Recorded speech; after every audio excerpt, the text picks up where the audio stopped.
unsa nga edad angay pang disiplinahon ninyong anak? Disiplinahay mong anak samtang wala pa ni eskwela, edad 1 to 5 years old or wala pa ni kinder. Bisan galing na eskwela na ng mga bata nga kinder, grade 1 o grade 2, disiplinahon pagyapon. Pero mas maayo nga disiplinahon ng bata 1 to 5 years old. Mayon mo bata pa mga kinasal mao gani. Kay kung dili na nimo disiplinahon samtang bata pa, itadako na di na nimo madisiplina. Imo sukol na. Itong bata pa, disiplina ha. Ang uban way magunahon naman nga nang haluoy po sa bata nga gidisiplina ko manay buot. Kamoy nag-ingon na way buot niyong anak. 1 year old, 2 years old, nagsugod na ilahang buot anak. Kay kung dili niyo disiplinahon, laing tao amo disiplina anak. Ayaw ingon nga pinangga mo gud na ako kung anak sir. Dili na nako disiplinahon. Mao ba? Inig-adto ana sa eskwelahan. Dili ra ba ka makabantay sa imong anak pirmi? Dili ra ba sad mi makabantay mga teachers pirmi? Kung wala nimo disiplinahay mong anak, unya ang maestra ang mo disiplina, masuko ra ba mo? May lag maestra ang mo disiplina. Kay makareklamo mong tulpo. Ya, karon ra ba mga teachers pasagdaan lang mga bata kay tungod kay mahadlok man kung mo disiplina ang teacher reklamo man. Nya laing parent ang mo disiplina na imong anak. Nya kadtong parent nga gikan sa prisuhan nga anda mo balik sa prisuhan. Unsa na nimo ron? Kay nahitabo ra ba gina? Nay usa ka estudyante gibuli, nagilak. Ni uli ang bata sumbong pagkahapon na ang papa gahapon pa nakagawas sa prisuhan. Gipangita itong mga bata nga buli. Di nyo disiplinahan yung anak. Pareha mo atong nay usa ka igayon nga nay bata po gibuli sa usa ka eskwelahan.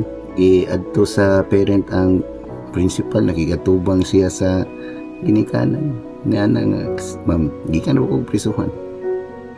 Doon di na nyo disiplinahan yung anak. Ako'y bahala inyong anak. May transfer dali-dali.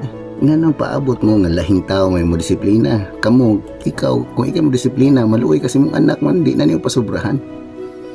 Kung lahing tao mo disiplina na mong anak, maluoy ka ha.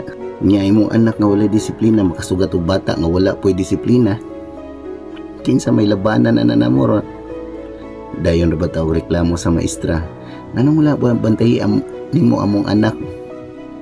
Sa 40 kay estudyante sa room, imo ra yung anak among siguro honog bantay no. Ya pila ka buk imong anak. Huwag ka kabantay sa imong anak pinakadaghan 12 ka buk. Mga maestra 40, 35 to 40. Gilisod mo kita gatiman sa atong anak, atoa pa ng anak. Atuan ang anak, so atuan ang katungdanan. Ginikanan gud ta, di ba? Maestra, di biyanan ni anak. Bisag mo ingon pa mo nga second parent ang maestra, hindi naman na uso karon.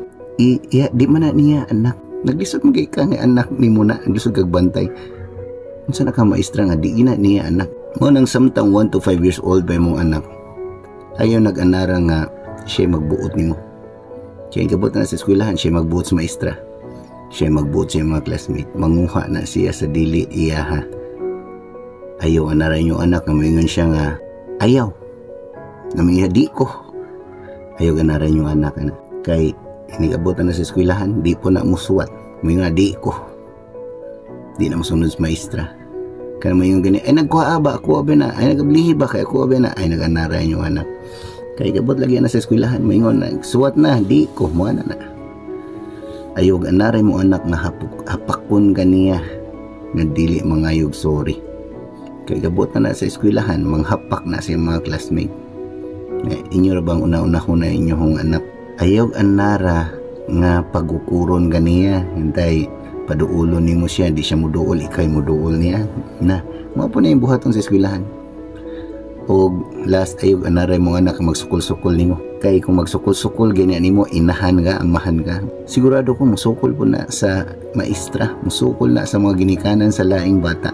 Musukol na ni bisag kinsa. So, mao nang palihog mga ginikanan.